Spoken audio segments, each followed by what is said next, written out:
বন্ধুরা, পিঙ্কি মজুমদার ব্লগে সবাইকে স্বাগত। আশা করি আপনারা সবাই ভালো আছেন এবং সুস্থ আছেন। আপনাদের আশীর্বাদে আমিও ভালো এবং সুস্থ আছি। আজকে তৈরি করব খেসারির ডালের বড়া। তো এই বড়া কিভাবে তৈরি করব চলুন দেখে নেওয়া যাক। ডালের বড়া তৈরি করার জন্য আমি আগে খেসারির ডালগুলোকে ভালো করে ভিজিয়ে ধুয়ে এই দেখুন ভালো করে ভিজিয়ে তুলে রেখেছি। এবারে এই খেসারির ডালগুলোকে আমি মিক্সারে ভালো করে পেস্ট করে নেব।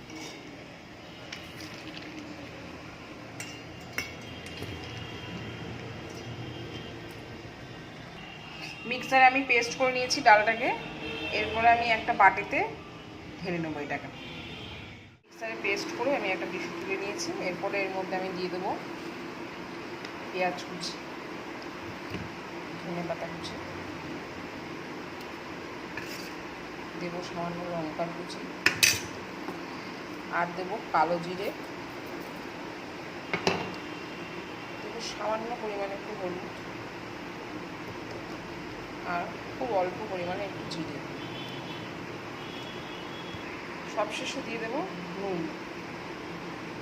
এবার এটাকে আমি ভালো করে মিক্সড করে দেবো।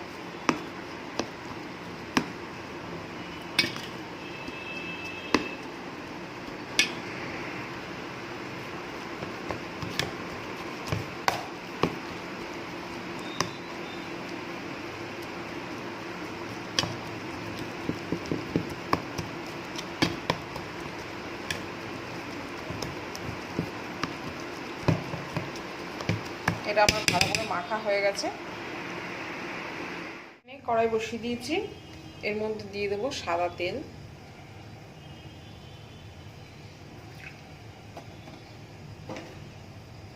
কড়াইতে তেল গরম হয়ে গেছে। এখানে এই খেসারির ডাল মেখে রাখা এগুলোকে আস্তে আস্তে অল্প অল্প করে নিয়ে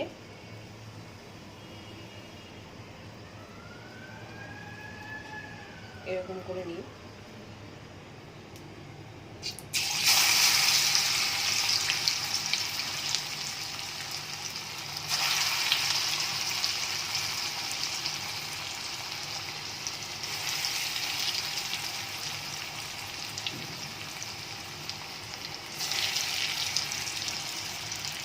এবং খুব লো ফ্লেমে ভাজতে হবে। দেখুন, বেশি জোরে দিলে কি হবে, ওপর থেকে ডালটা ভাজা হয়ে যাবে কিন্তু ভেতরে কাঁচা থাকবে।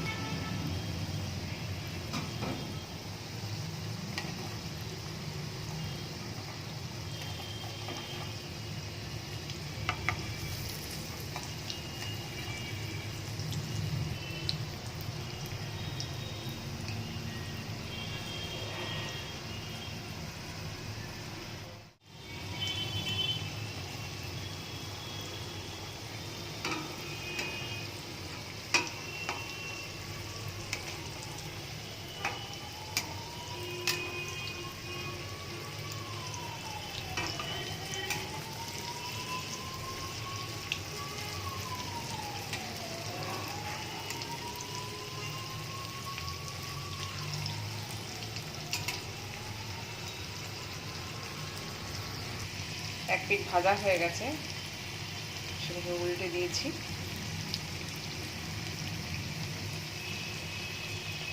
খুব স্লো আছে ভাজতে হবে, না হলে উপরটা পুড়ে যায় আর ভেতরটা একদম কাঁচা কাঁচা থেকে যায়। একটু সময় নিয়ে ভাজলে। আর এই গরমের মধ্যে এখন পান্তা ভাত বা গরম ভাতে যে কোনো ভাতের সাথে এই বড়া দিয়ে মোটামুটি ভালোই লাগে খেতে। এই পকোড়াটা আমার ভাজা হয়ে গেছে এপিট ওপিট করে। এবার আমি এটাকে তুলে নেব।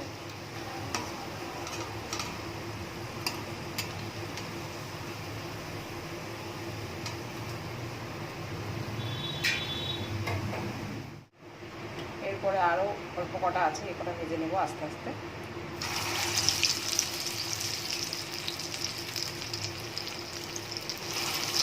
এরকম করে আমি সমস্ত পকোড়াগুলো এক এক করে ভেজে নেব।